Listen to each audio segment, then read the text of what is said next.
أعوذ بالله من الشيطان الرجيم. بسم الله الرحمن الرحيم. حتى إذا أتوا على واد النمل قالت نملة يا أيها النمل ادخلوا مساكنكم لا يحطمنكم سليمان وجنوده وهم لا يشعرون. فتبسم ضاحكا من قولها وقال رب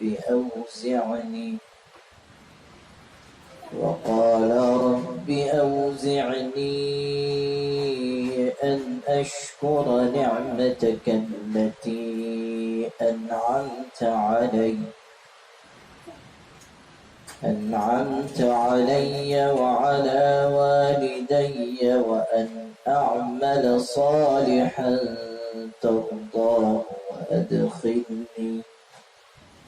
وأدخلني برحمتك في عبادك الصالحين.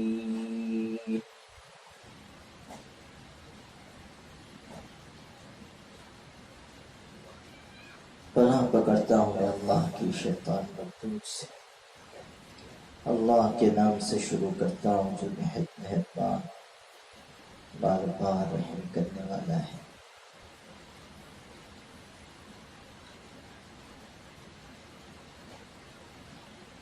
یہاں تک کہ جب وہ چیونٹیوں کے میدان پر پہنچے تو ایک چیونٹی نے کہا کہ اے چیونٹیوں اپنے گھروں میں گھس جاؤ، ایسا نہ ہو کہ تم کو سلیمان اور ان کی فوجیں رون ڈالیں اور ان کو خبر بھی نہ ہو.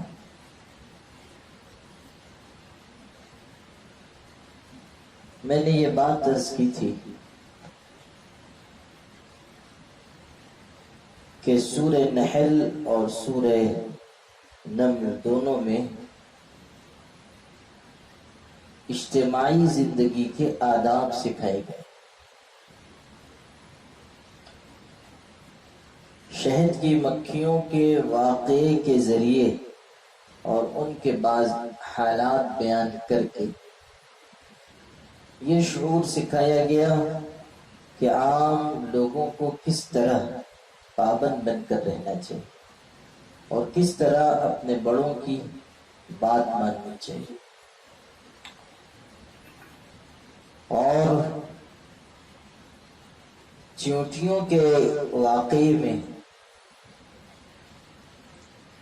اور حکمتوں اور اسباق کے علاوہ ایک بڑا سبق یہ ہے کہ جن پر معاملات و مسائل کی ذمہ داری ہے، جو قائد ہیں، امیر ہیں، رہنما ہیں، رہبر ہیں، انہیں کیسا ہونا چاہیے. یہ جس چیونٹی کا ذکر ہے ظاہر ہے کہ اس نے اپنی ذمہ داری محسوس کی، اور ابھی حضرت سلیمان بہت دور تھے کہ اس نے آواز لگائی. تفسیروں میں ہے کہ حضرت سلیمان علیہ السلام اور ان کا لشکر ابھی 3 میل دور تھا کہ چیونٹی نے اپنی ہم جنس چیونٹیوں کو آواز دی. یہ ایسی چیز ہے جس سے اندازہ کیا جا سکتا ہے کہ اس میں کتنی بیداری اور کتنی ہوشیاری رہی ہوگی کہ اتنے دور پہلے سے اس نے اتنی مسافت ہونے کے باوجود محسوس کرنے اور اعلان کیا. پتہ چلا کہ جو ذمہ دار ہو، قائد ہو، اسے چاہیے کہ وہ اپنے آپ کو ہمیشہ چوکنا رکھے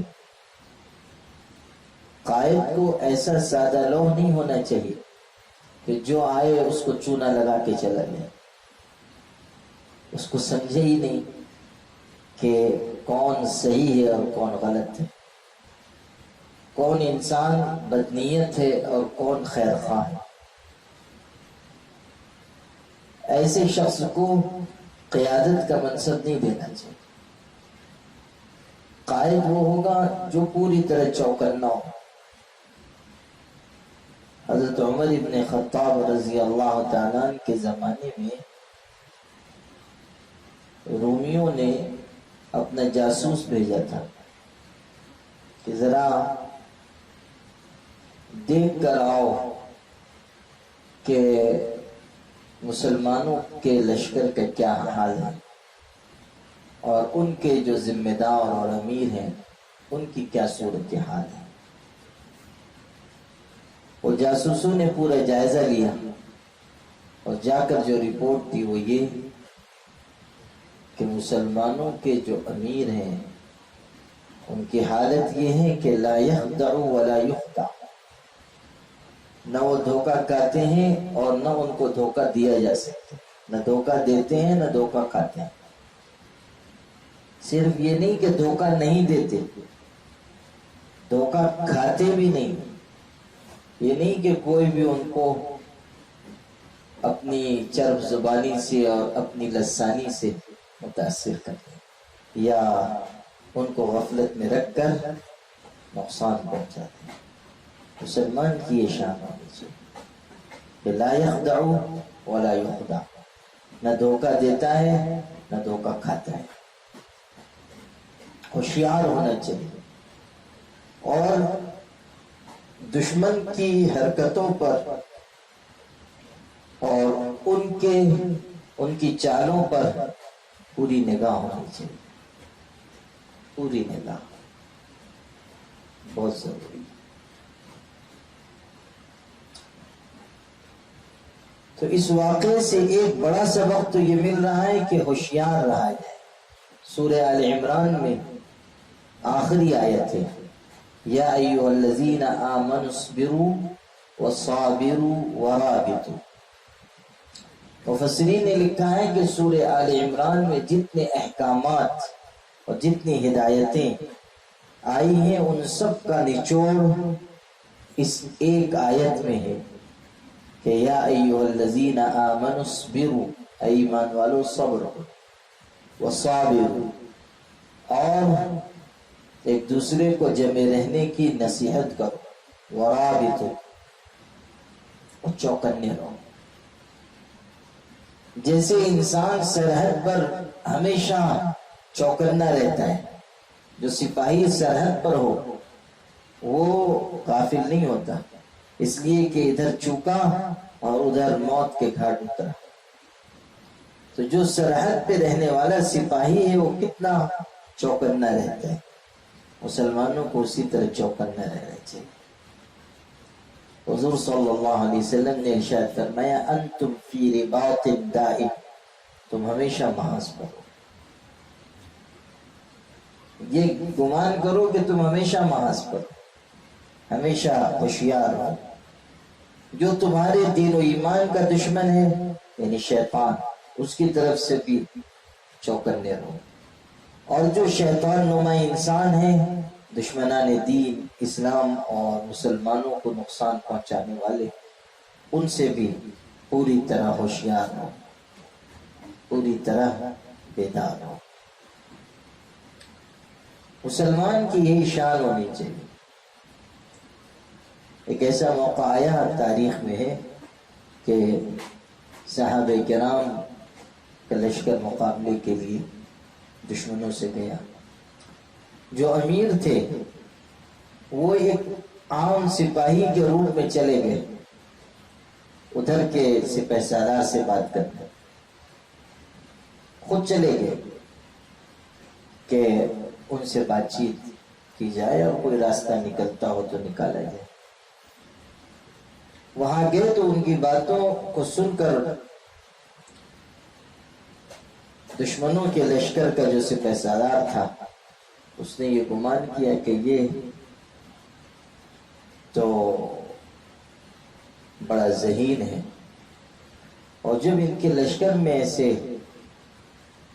ذہین لوگ ہیں تو لشکر کے امیر کا کیا عالم ہوگا۔ حالانکہ قاصدوں کو اور بات چیت کرنے کے لیے آنے والوں کو قتل کرنے کا دستور کہیں بھی نہیں، لیکن اس نے اس کی بھی پرواہ نہیں کی اور یہ چاہا کہ ان کو قتل کر دے، اور ان کو بھی اندازہ ہو گیا۔ دیکھیے یہی چیزیں ایسے چوکنے تھے کہ ان کو احساس ہو گیا کہ اس کی نیت میں فتور ہے،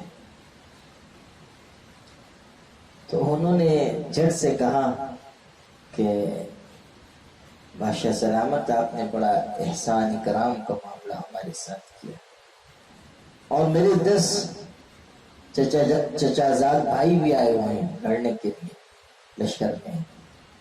آپ کا حسن سلوک دیکھ کر مجھے یہ خواہش ہوئی کہ ان کو بھی میں لے کر آؤں اور ان کو بھی آپ اعزاز و اکرام انعام سے نوازیں۔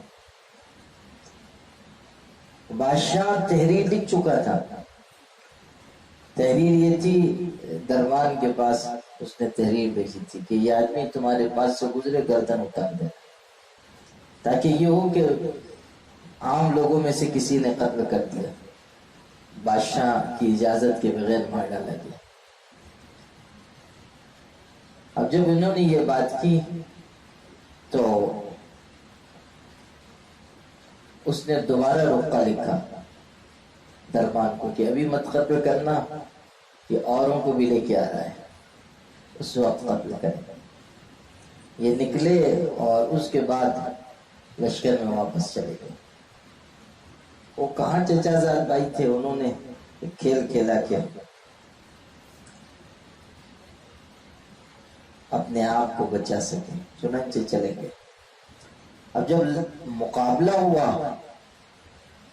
اور مسلمانوں کو فتح حاصل ہوئی تو یہ سپہ سالار دیکھ کر حیران رہ گیا کہ جس شخص کو اس نے معمولی سپاہی کے روپ میں اپنے دربار میں دیکھا تھا وہی مسلمانوں کے لشکر کے سپہ سالار۔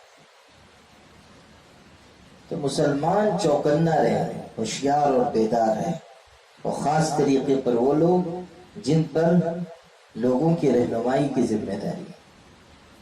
دوسری بات یہ کہ خیر خواہی ہو، جیسا کہ اس چیونٹی نے خیر خواہی کی۔ نمبر 3، خطرے کا احساس پہلے سے کیا جائے، یہ نہیں کہ خطرہ بالکل سر پہ آ گیا اب کہہ رہے ہیں کہ ایسا کرو اور ویسا کرو، پہلے سے بھانپے۔ نمبر 4، صرف خطرہ نہ بتائے بلکہ حل بھی بتائے کہ یہ پریشانی آ رہی ہے، اس کا علاج یہ ہے، حل یہ ہے، جیسا کہ اس نے بتایا کہ ان سے بچنے کا راستہ یہ ہے کہ بلوں میں گھس جاؤ تو بچ جاؤ گے۔ چھٹی بات یہ ہے کہ جہاں تک ہو سکے بات بالکل صاف صاف کر دی جائے، لگی لپٹی بات نہ کی جائے۔ اس نے صاف کہہ دیا، ایسا نہ ہو کہ سلیمان اور ان کی فوجیں تم کو روم کر گزر جائے اور ان کو احساس بھی نہ ہو۔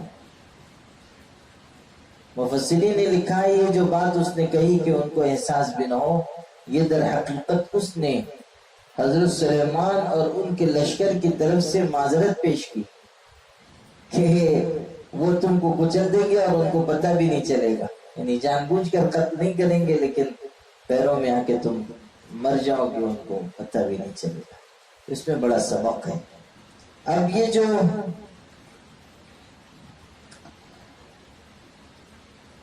بات چیونٹی نے دوسری چیونٹیوں سے کہی تھی، اس کا اگلا حصہ یہ ہے کہ فتبسم ضاحكا من قولها، حضرت سلیمان علیہ السلام اس کی بات سن کر مسکراتے ہوئے ہنس پڑے۔ 3 میل کی دوری سے انہوں نے بھی سن لیا۔ اب آپ اندازہ کیجیے، وہ 3 میل دور تھے نا، اور 3 میل دوری سے انہوں نے سن لیا. ایک تو چیونٹی، اس کی آواز، پھر سمجھنا کہ وہ کیا کہہ رہی ہے، تو سن کر ہنس پڑے، اس لیے کہ اس نے کہا تھا کہ جلدی سے گھس جاؤ ورنہ یہ لوگ کچل دیں گے. ہنسی کیوں آئی، خوشی کیوں ہوئی، یہ بھی ایک سوال ہے. اس میں 2 باتیں ہیں. ایک تو یہ کہ سلیمان علیہ السلام کو یہ خیال کر کے خوشی ہوئی کہ اللہ آپ نے مجھ کو یہ نعمت دی ہے کہ اتنی معمولی چونٹی بات چیت کر رہی ہوں، میں اتنے فاصلے پر ہوں لیکن میں سن رہا ہوں اور سمجھ رہا ہوں. اور دوسری بات یہ کہ ان کو یہ سن کر خوشی ہوئی کہ معمولی چیونٹی بھی مجھ کو عادل سمجھتی ہے، انصاف پسند سمجھتی ہے، کہ وہ یہ نہیں کہہ رہی ہے کہ سلیمان اور ان کی فوجیں تم کو جان بوجھ کر رونقتی ہوئی گزر جائیں گی، بلکہ یہ کہہ رہی ہے کہ ان کو احساس بھی نہیں ہوگا اور ان کے قدموں میں آ کر تم مر جاؤ گے. یعنی جان بوجھ کر تو تم کو نہیں ماریں گے، لیکن بے خبری میں تمہاری موت ہو جائے گی، تم پس جاؤ گے. تو یہ سن کر کے ایک چیونٹی کو بھی میرے عدل و انصاف پر یقین ہے، خوشی ہوئی. اور یہ بات ہے خوشی کی انسان کو کہ اگر صلاحیت کا یا اس کی صفات کا کوئی اعتراف کرتا ہے اس کو خوشی ہوتی ہے، فطری بات ہے. اور حضرت سلیمان علیہ السلام کو یہ خیال کر کے کہ اس معمولی جاندار کو بھی یہ یقین ہے کہ سلیمان ظلم نہیں کرے گا، سلیمان انصاف کرے گا، عدل سے کام لے گا، اس لیے وہ خوش ہوئے. فتبسم ضاحكا من قولها. اچھا 2 باتیں کہی گئی اس میں. ایک تو یہ کہ مسکرائے اور ہنس پڑے، دونوں باتیں. تبسم کہتے ہیں مسکرانے کو، اور ضاحکا ضحک کہتے ہیں ہنسنے کو، اور دونوں لفظ یہاں استعمال ہوا ہے. فتبسم ضاحكا من قولها.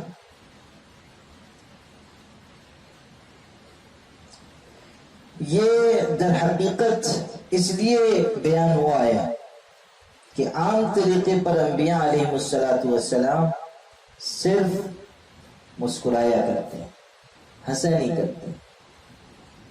جیسے حضور صلی اللہ علیہ وسلم کے بارے میں بھی یہ بات ہے کہ آپ تبسم فرماتے تھے.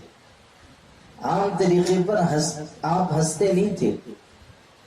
بہت کبھی کبھی خاص موقعوں پر یہ الفاظ آئے کہ آپ کی داڑھی نظر آ گئی، اتنا آپ ہنسے، ورنہ عام طریقے پر صرف آپ مسکراتے تھے. انبیاء علیہ السلام عام لوگوں کی طرح بہت ہنسنے والے نہیں ہوتے، وہ صرف مسکرایا کرتے.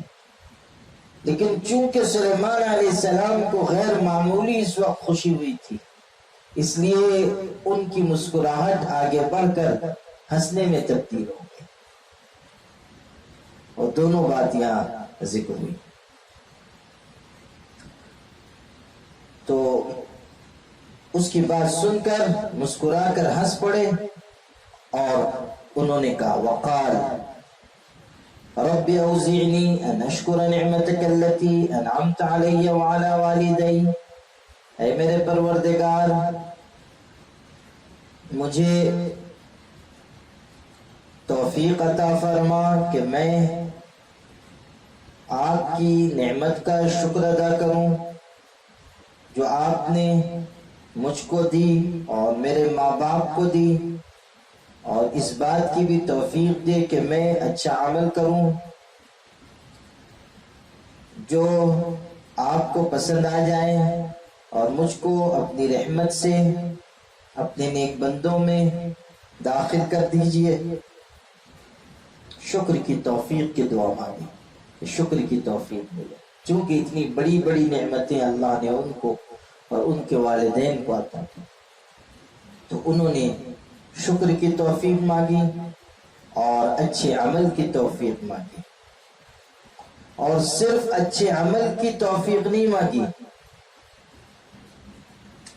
بلکہ قبولیت کی بھی دعا مانگی. ان عمل صالحا ترضاه، ایسا عمل کروں، نیک عمل کروں کہ جو آپ کو پسند آ جائے، یعنی جس کو آپ قبول کر دیں. اس سے پتہ یہ چلا کہ ہر نیک عمل قابل قبول نہیں ہے. نیک عمل انسان انجام دے رہا ہے، لیکن ہو سکتا ہے کسی غلطی کی وجہ سے وہ رد کر دیا جائے. روح المعانی میں اس کی تفصیل بیان ہوئی ہے. تو اعمال انجام دینے کے ساتھ ساتھ انسان کو قبولیت کی دعا مانگنی چاہیے کہ اللہ تعالیٰ قبول فرما. حضرت ابراہیم و اسماعیل خانہ کعبہ کی تعمیر کر رہے ہیں، اتنا عظیم الشان کارنامہ انجام دے رہے ہیں جو رہتی دنیا تک یادگار رہے گا، لیکن قبولیت کی دعا مانگ رہے ہیں. یہ نہیں کہہ رہے ہیں کہ اللہ ہم ایسا نیک عمل آپ کے حکم سے انجام دے رہے ہیں، ایسا کارنامہ ہم انجام دے رہے ہیں. نہیں، دعا کر رہے ہیں کہ اللہ اس عمل کو قبول فرما. ربنا تقبل منا انك انت السميع العليم.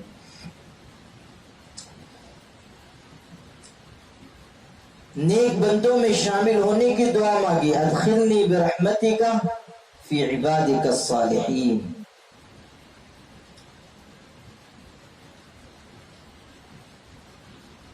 اب آگے دوسرا قصہ بیان ہو رہا ہے.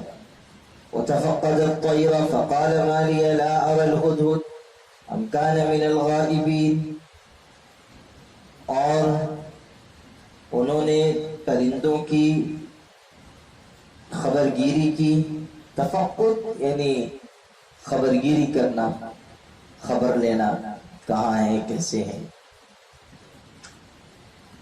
یوں سمجھ لیجئے کہ ہماری عام بولی میں اگر ہم کہیں تو یہ کہہ سکتے ہیں کہ حاضری دی انہوں نے، پرندوں کی حاضری دی، کہاں ہیں، کدھر ہیں، کیا کر رہے ہیں. چونکہ ان کی سب پر حکومت تھی تو انہوں نے پرندوں کی حاضری دی. اور جب پرندوں کی حاضری لی تو حاضر تھے، لیکن حدود نہیں تھا. ما لی لا ارى الهدهد فقال ما لی لا ارى الهدهد. تو انہوں نے کہا مجھے کیا ہوا کہ میں حدود کو نہیں دیکھتا. ام کان من الغائبین، یا وہ ہے ہی غائب، یعنی مجھ کو نظر نہیں پڑ رہا ہے یا واقعی غائب ہے. بہت سارے تھے تو ایسا تو نہیں کہ میری نظر چوک گئی ہو. تو ما لی لا ارى الهدهد ام کان من الغائبین. اصل میں حضرت سلیمان علیہ السلام کی فوج کا ایک حصہ پرندوں پر مشتمل تھا. پیچھے آیا نا کہ 3 حصے تھے ان کی فوج کے، جنات، انسان اور پرندے، اور ان کے اوپر سایہ بھی کرتے تھے. اور پانی کی کھوج لگانے کے لیے بھی حضرت سلیمان بھیجا کرتے تھے. اور کبھی خطوط کے بھیجنے کا کام خود سے لیا جاتا تھا، خط بھیجا جاتا تھا پرندوں کے ذریعے. تو حاضری دی گئی اور حضرت سلیمان علیہ السلام کو اس وقت کوئی خاص کام خطوط سے ہوگا. ظاہر ہے کہ اتنی لمبی فوج کا جائزہ لینا اور پھر اس میں کسی ایک کی غیر حاضری کو محسوس کرنا یہ آسان بات نہیں، لیکن کوئی خاص کام پڑ گیا ہوگا تو اس لیے خاص طریقے پر جائزہ لیا کہ حدود ہے کہ نہیں، اور وہ موجود نہیں تھا. تو انہوں نے کہا کہ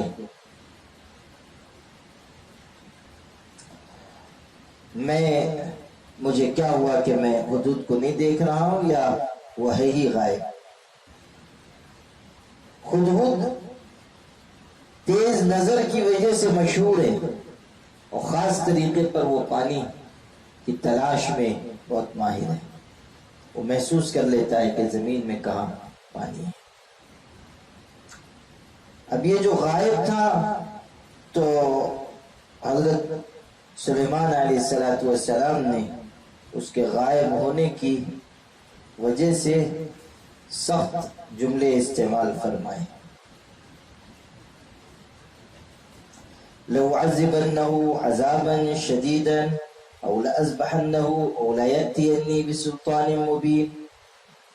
میں اس کو سخت سزا دوں گا، یعنی اگر وہ غائب ہے تو میں اس کو سخت سزا دوں گا، یا اس کو ذبح کر ڈالوں گا، یا تو پھر وہ لائے میرے پاس کوئی واضح دلیل، یعنی کوئی عذر پیش کرے تو دوسری بات ہے، ورنہ تو ذبح کر دیا جائے گا یا تو پھر بہت سخت سزا دوں گا۔ اس سے مفسرین نے یہ بات نکالی ہے کہ کام میں سستی کرنے پر سزا دی جا سکتی ہے۔ وہ کام سے غائب تھا، اس لیے حضرت سلیمان علیہ السلام نے یہ بات ارشاد فرمائی۔ اسی طرح پالتو جانور اگر کام کی غرض سے پالے گئے، جیسے گدھا پالا جاتا ہے بوجھ اٹھانے کے لیے، گھوڑا پالا جاتا ہے سواری کے لیے، اب اگر وہ جانور اپنی ذمہ داریوں کو، کاموں کو اچھی طرح انجام نہ دیں تو معتدل طریقے پر ان کو سزا دی جا سکتی ہے۔ یہ علماء نے بات نکالی ہے، لیکن اعتدال ضروری ہے۔ یہ نہیں کہ جانور کو مار مار کر ادمرا کر دیا جائے۔ بعض لوگ اتنی ایسی مار مارتے ہیں کہ بے زبان جانور وہ زخمی ہو جاتے ہیں۔ شیخ الہند مولانا محمود حسن دیوبندی رحمۃ اللہ علیہ تشریف لے جا رہے تھے اور ان کے کچھ طلبہ بھی ساتھ میں تھے، تو سرحد کے بچے تھے، اور سرحد کے لوگ اونچے پورے ہوتے ہیں، مضبوط۔ درمیان میں ندی آئی تو بچوں نے کہا کہ حضرت غسل فرمائیے۔ حضرت نے کہا ٹھیک ہے۔ لنگی ساتھ تھی، حضرت کو لنگی پہنائی گئی اور ندی میں اتارائی گئی۔ وہ سب طلبہ تھے محبت کرنے والے، انہوں نے کہا کہ حضرت آپ کی پیٹھ، آپ کی کمر بھی ذرا رگڑ دیتے ہیں، خدمت کر دیتے ہیں، اور ریت بھی تھی۔ حضرت نے کہا ضرور۔ اب وہ سرحدی طالب علم تھے، اونچے پورے، ہٹے کٹے، مضبوط، اور حضرت جو ہے نرم و نازک جسم کے تھے۔ اب ان لوگوں نے جو ہے ایسی رگڑائی کی حضرت کی کہ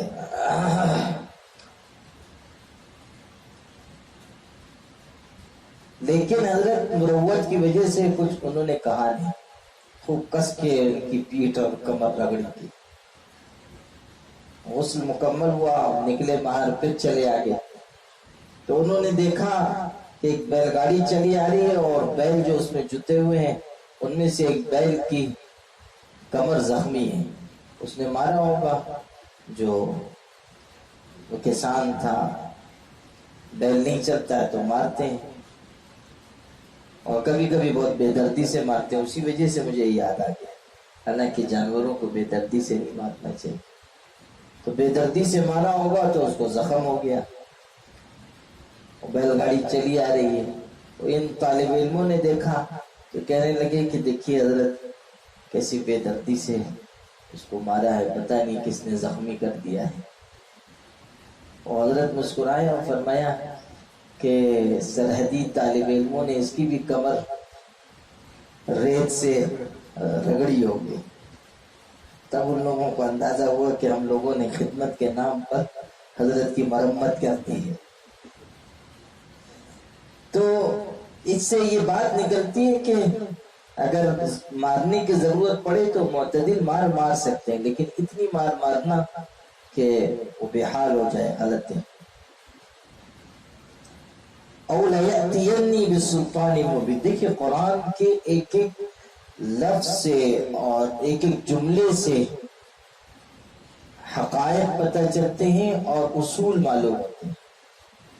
یہ جو حضرت سلیمان علیہ السلام نے کہا کہ یا تو وہ کوئی واضح دلیل لے کر آئے، یہ اشارہ ہے کہ مجرم کو اپنی بات رکھنے کا موقع دینا چاہیے۔ اس سے یہ اصول نکلا کہ کوئی آدمی ہے، اس سے کوئی غلطی ہوئی ہے، اس کو موقع دیجئے کہ وہ اپنی صفائی پیش کرے۔ اب اگر اس میں کوئی جھول ہے، کوئی غلط بات ہے یا وہ جھوٹ بول رہا ہے تو بات دوسری ہے، لیکن موقع ضرور دینا چاہیے کہ وہ اپنی بات رکھ سکے۔ جیسے گھر ہے، ٹھیک ہے، ہم قاضی نہیں ہیں، ہم کسی عدالت میں جج نہیں ہیں، لیکن گھر میں اگر کوئی معاملہ ہو گیا، بچے سے کوئی غلطی ہو گئی، ہم کو شکایت ملی، تو آپ یوں ہی مارنا مت شروع کیجیے، سختی یوں ہی مت کیجیے، پہلے اس کو موقع دیجیے کہ وہ اپنی بات پوری پیش کرے. ہو سکتا ہے کہ کوئی عذر اس کے پاس ہو، کسی غلطی پر یوں ہی مار پیٹ کرنا صحیح نہیں ہوتا.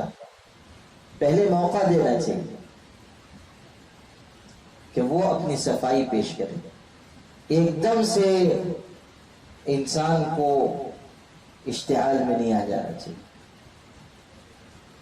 کتابوں میں ہے کہ ایک باغیرت آدمی تھا اور اس کے اندر غیرت حمیت زیادہ تھی. شادی ہوئی تو اس غیرت کا اظہار ہوتا تھا. وہ نہیں چاہتا تھا کہ کسی کی نگاہ میری بیوی پر پڑے. غیرت مند شخص تھا اور بیوی بھی پردہ دار تھی. ایک دن یہ کہیں نکلا ہوا تھا اور واپس ہوا. اس نے دیکھا کہ دروازہ کھلا ہوا ہے اور بیوی بے پردہ باہر ہے، دروازے سے باہر ہے. اور یہ واپس آ رہا تھا، ہاتھ میں نیزہ تھا. یہ دیکھ کر اس کو اتنی غیرت محسوس ہوئی اور ایسا غصہ آیا کہ اس نے نیزہ چلا کر بیوی کو مار دی. وہ فوت ہو گئی. اب وہ اندر آیا، دروازے میں اس نے قدم رکھا تو اس نے دیکھا کہ ایک بہت بڑا سانپ ہے جو گھر میں پلنگ کے پاس بیٹھا ہوا ہے، پھر نکالے ہوئے. یعنی اس کی وجہ سے بیوی کو ایسی حالت میں باہر نکلنا پڑا اور اس نے بے سمجھے بوجھے اس کو قتل کر دیا. قرآن سکھاتا ہے کہ مجرم کو موقع دو. اگر محسوس کر رہے ہو کہ اس نے کوئی غلط کام کیا تو اس کو موقع دو کہ وہ اپنی بات پیش کرے. اگر کوئی عذر ہے بیان کرے. اوليأتيني بسلطان مبين. یہ ہے. فمكث غير بعيد وقال أحطت بما لم تحط به وجئتك من سبأ بنبأ يقين. پھر اس نے تھوڑی بھی دیر نہ کی، اس نے بہت دیر نہ کی. مکث غیر بعید، کچھ وقت تو لگا لیکن زیادہ دیر نہیں ہوئی تھی کہ وہ آ گیا، حدود حاضر ہوا. پھر اس نے کہا احطت بما لم تحط به، میں آپ کے پاس ایسی چیز کی خبر لایا ہوں جس کا آپ کو علم نہیں. وجئتک من سبأ بنبأ یقین، اور میں آپ کے پاس سبا سے ایک تحقیقی خبر لے کر آیا ہوں. سبا ایک قوم کا نام ہے، ان کا وطن عرب میں تھا، یمن کی طرف. حضرت سلیمان علیہ السلام کے علاقے سے بہت زیادہ فاصلے پر نہیں تھا، لیکن وہاں کے بارے میں حضرت سلیمان کو علم نہیں تھا. اب یہاں سوال یہ اٹھتا ہے کہ اتنی بڑی سلطنت کے مالک ہونے کے بعد کیسے اس علاقے کی خبر ان کو نہیں ہوئی، جبکہ جنات بھی ہیں اور انسان بھی ہیں اور جانور بھی ہیں. مفسرین نے اس کا جواب یہ دیا ہے کہ اللہ تعالیٰ اپنی کسی حکمت کے تحت اگر کسی چیز کو کسی کی نگاہ سے چھپا دے، یہ کوئی تعجب کی بات نہیں. جیسے حضرت یعقوب علیہ السلام کی نگاہ سے حضرت یوسف چھپ گئے، حالانکہ وہ وہیں کنویں میں تھے. اور جب اللہ نے چاہا تو اتنے فاصلے پر ہیں حضرت یوسف علیہ السلام مصر میں، اور حضرت یعقوب علیہ السلام کہہ رہے ہیں کہ میں انی لاجد ریح یوسف، مجھے یوسف کی خوشبو آ رہی. تو جب اللہ تعالیٰ چاہتا ہے، جو چاہتا ہے ظاہر کر دیتا ہے، اور جب چھپانا چاہتا ہے تو قریب کی چیز بھی چھپا دیتا ہے. گہے برتاؤ میں اعلیٰ نشینم، گہے بر پشت پائے خود نبینم. کبھی ایسا ہوتا ہے کہ ہم بہت اونچے جگہ پر فائز ہوتے ہیں، اور کبھی ایسا ہوتا ہے کہ پیر کی پشت پر کیا ہے نظر نہیں آتا ہے. یہ چیز ہے. تو حضرت سلیمان علیہ السلام کو علم نہیں تھا، اور اسی لیے حدود نے اتنے یقین سے کہا کہ میں وہ جانتا ہوں جو آپ نہیں جانتے۔ اس کی ہمت بھی دیکھیے کہ حضرت سلیمان جیسے بادشاہ کو کہتا ہے کہ میں وہ جانتا ہوں جو آپ نہیں جانتے، اور میں آپ کے پاس سبا قوم کی یقینی خبر لے کر آیا ہوں۔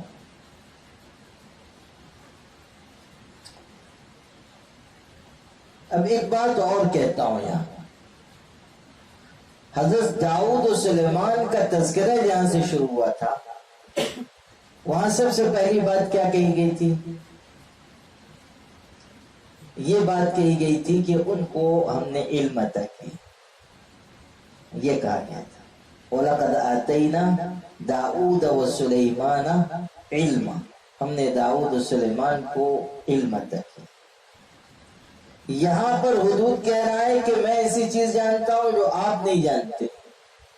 گویا کہ اللہ تعالیٰ یہ بتا رہے ہیں کہ ہم اپنی مخلوق میں سے جن کو بہت زیادہ علم عطا کر چکے، ان کا علم بھی ایسا نہیں ہے جو ہر چیز کو گھیرے ہوئے ہے۔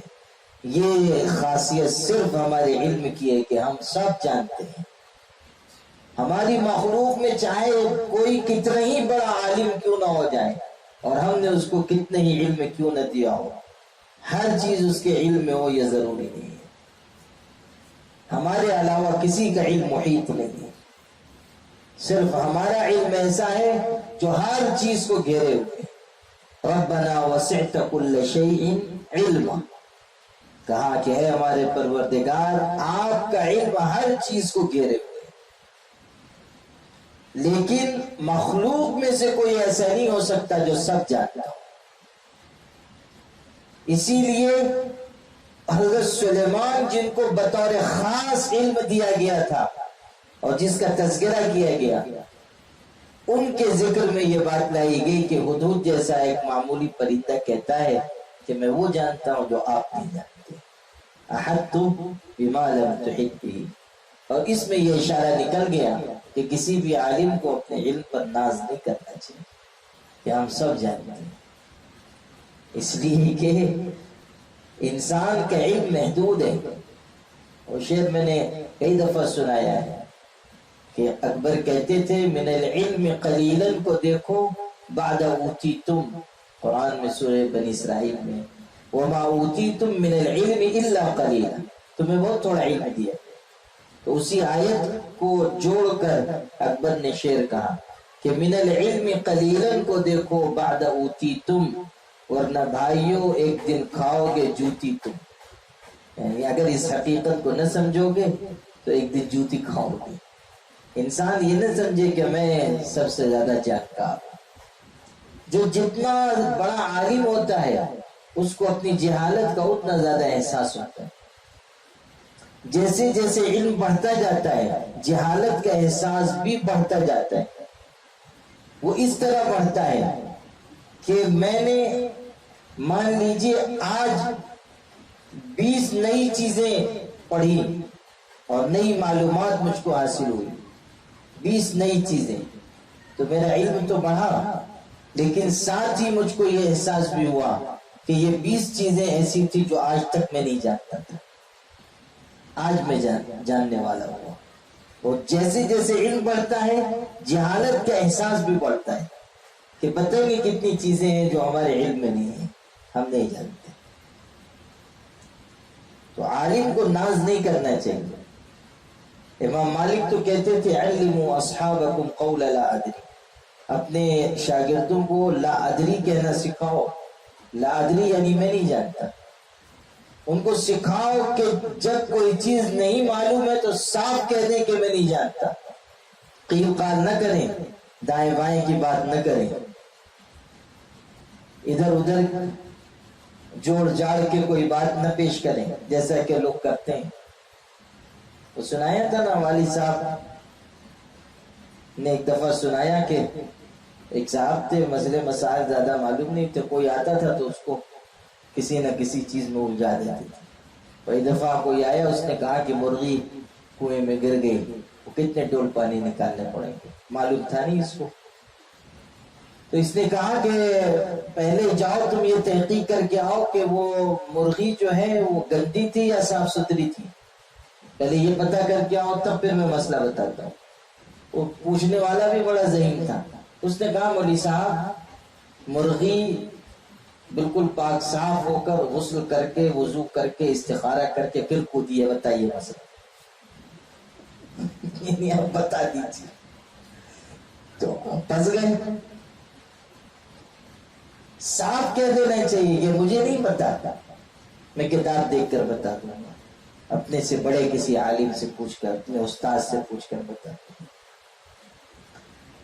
تو کہتے تھے علموا اصحابکم قول لا ادری، اپنے ساتھیوں کو اپنے شاگردوں کو لا ادری کہنا سکھاؤ۔ تو عالم کو اپنے علم پر ناز نہیں ہونا چاہیے۔ پھر اس سے ایک اور بات نکلی، دیکھیے کیسی تہ بتہ باتیں قرآن سے معلوم ہوتی ہیں۔ امام قرطبی رحمۃ اللہ علیہ نے یہ بات لکھی تفسیر قرطبی کہ اس سے یہ پتہ چلا کہ انبیاء علیہ السلام غیب کا علم نہیں جانتے۔ اگر غیب کا علم جانتے ہوتے تو یہ حدود کیوں کہتا کہ احط بما لم تحط به، کہ میں وہ جانتا ہوں جو آپ نہیں جانتے۔ انبیاء علیہ السلام بس وہ باتیں جانتے ہیں جو اللہ ان کو بتا دیتا ہے، جو اللہ ان کو سکھا دیتا ہے۔ اب آگے جو ہے تفصیل بیان کی ہے کہ اس نے کیا کیا دیکھا، اور اس میں بھی ہر ٹکڑے میں کچھ نہ کچھ حکمتیں ہیں۔ تو انشاءاللہ اس کو ہم لوگ کل پڑھیں گے۔ بارک اللہ لی ولکم فی القرآن عظیم ونفعنی وإیاکم بالآیات والذکر الحکیم، انہ تعالی جواد کریم ملک بر